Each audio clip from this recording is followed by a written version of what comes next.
देखी, जब ससुरा से मायके में ननद जाली कुल तो भौजाई सब मतलब कितना आदर सत्कार, कितना प्रेम, कितना भाव कौने रूप में करेली सन, वहाँ सबके हम बतावत तनी। पहुँचल बड़ी तब अब बेचारी अपनी ननद से तो कुछ कोई नहीं की पावत। बैठले बैठले फोन आवता,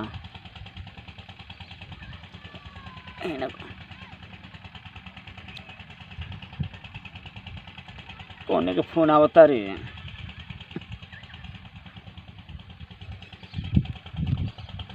हेलो, हाँ बोली, गोड़ लागता नहीं, काहे फोनवा नहीं की उठावत?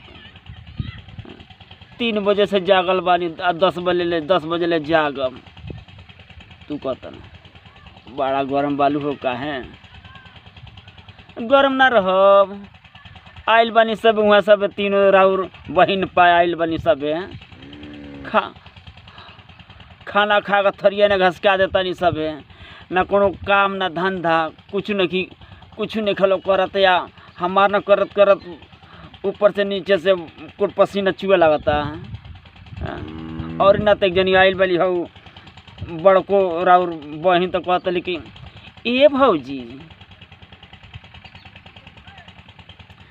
तनी हई कुल बनाओ, तनी खीर पूरी बनावा ना हो। कोनो काम करे के नहीं खी सबे जानत ना, जानत ल तीनों जना आइल बालो तो, और ना तो अलमारी खोलत लो, पेटी खोलत लो, बक्सा खोलत लो। हाँ, ओकर बाद से कहत लो कि जन बाटे कि हई द हऊ द। हाँ, तो बताई राउर कमाई धमाई है बाटे, हम कौने ना दी? हाँ, और न तक जनी कहत ली कि ये भौजी हई सड़िया बड़ा निक लगता हो। हाँ, ओई में छोटको कहतली ये भौजी बकरिया दे देना हमरा के हो। अब बताई, हम तो एगो तो अपने नैहरे से बकरी लेके आइल बानी। हाँ, नैहरे से बकरी लेके आइल बानी, सब नैहरे से कुल ना आवे तो लइकन की गाड़ी पर कितनी चीट लेना बची। हाँ, और न तो सासू और माई कहतली कि दे, हाँ दे द हम तो लोग खरीद दे। हाँ, एगो तो नैहर से एक जुगाड़ कर लइकन के कपड़ा लाता हर चीज़ नैहरे से मंगवावा तनी। हाँ, राउर कमाई धमाई है बाटे, तो बताई हमार बीपी गर्म ना रही तो ठंडा रही। हाँ, ये तो बा आइल बनी सब ते खैल का पतवा ले नहीं खलो हटावत। हाँ, कोने ना का करी बानी सब आइल बाली लो भौजाई के इथी का सहारा देवे। हाँ, ये ना बा।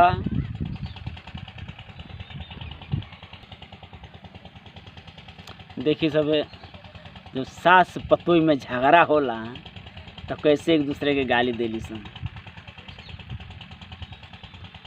सास कहताली पतोई के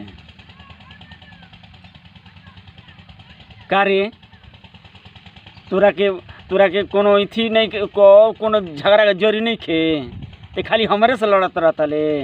हाँ, ते खाली हमरे से लड़त रहता ले रे, निखुर कितना तोर मांगी धोबो।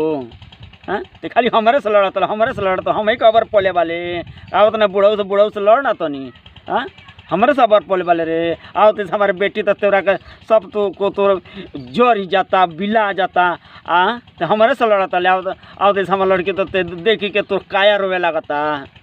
तो अब पतो ही कहते हैं, अरे मंगा धोआनी विपत मारी निखुर कितना ही, हम कहे के रोई रे तेरो तोर बेटी आवती से ते अपना का जिक्र हम तो अपने नैहरे के लाइल में तो हम अपन देखब सुन ते हम कहे रोई रे निखुर कितना ही, मंगा धोआनी विपत मारी नंग टिनिया कहीं के आइल वाले ते हमरा से लड़ता ले, ते अपनी ले बला का अपन कमाई खियाओ ना, कहे का आइलो तो खाली हमारी मर्द ही के कमाई खाई लो।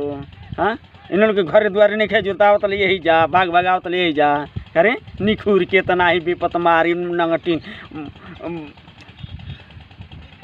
तो फिर अब सासू जी कहतली हाँ हाँ हाँ तोर माई ये न सिखौले बिया रे, तोर माई ये न सिखौले बिया कि अपनी ननद कुल के इज्जत मत करिए, खाना पानी मत इथी मत करिए। हाँ आवत ऐसे तोरा कुछ जरूरत तो नहीं खे कि वो कपड़ा ला तब पहना के भेजाई, तोरा खाना ले नहीं खे जरूरत नहीं, एगो चिरकुट टूका ला नहीं खे जरूरत तो हमारे लैकनिया कुल के ते देबे, ते का देबे रे, हम बानी तो दे तनी मर जब तो थोड़ा ये तोरी घरावा ये तेल लेकर राज रे रचिया कचिए रे निखुर के तना ते ही रची है। हाँ फिर पतोहिया कहती है